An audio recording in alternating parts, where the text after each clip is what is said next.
প্রথমে এরকম করে দুটো লাইন, এই ধরো এখানে একটা লাইন আর এখানে একটা লাইন, দুটো লাইন টেনে এটাকে একটা ইউ শেপ দাও, এরকম করে ইউ। এরপর একটু দূরে আরও দুটো লাইন, এরকম করে সেম দুটো ইউ সুন্দর করে করো। দুটো ইউ হলো। এরপরে ইউ এর নিচে উপরে এরকম করে একটা বাঁকা লাইন দিয়ে মিলিয়ে দাও।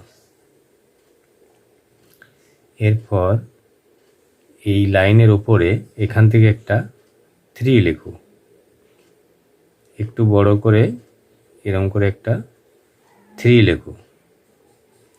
3 লেখা হয়ে গেলে এরপর এখান থেকে সামনের দিকে লাইনটাকে নিয়ে গিয়ে এরকমভাবে ঘুরিয়ে এই দিকে বাঁকিয়ে দাও। এরপর এইখান থেকে একটু এরকম ভাঁজ দিয়ে আস্তে আস্তে আবার পিছন দিকে নিয়ে যাও। এই লাইনটা পিছন দিকে এতটা নিয়ে গেলে, এতটা। এরপর এই লাইনটাকে এই দিকে একটু ঘুরিয়ে এই লাইনটা একটু পিছন দিকে নিয়ে গিয়ে এইখানে মিলিয়ে দিলে। এরপর এইখান থেকে একটা লাইন আস্তে আস্তে এটার সঙ্গে মেলাতে হবে, এই লাইনটার সঙ্গে মেলাতে হবে। এরপর পিছন দিকে একটা লেজ, একটা লাইন তার পাশে আরেকটা লাইন, তারপর এখানে একটা এরকম দুটো বাঁকা লাইন দিয়ে এখানে লেজটা করবে।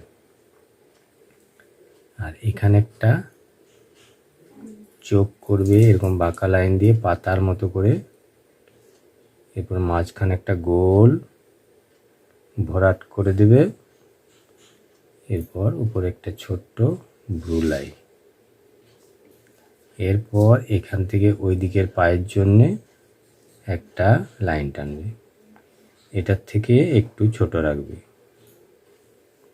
এখান থেকে একটু টেনে এখান থেকে ছোট একটু। এখানে দুটো পায়ের নখ আর এই পায়ে 3টে, 1 2 3। তাহলে হয়ে গেল একটি সুন্দর হাতি।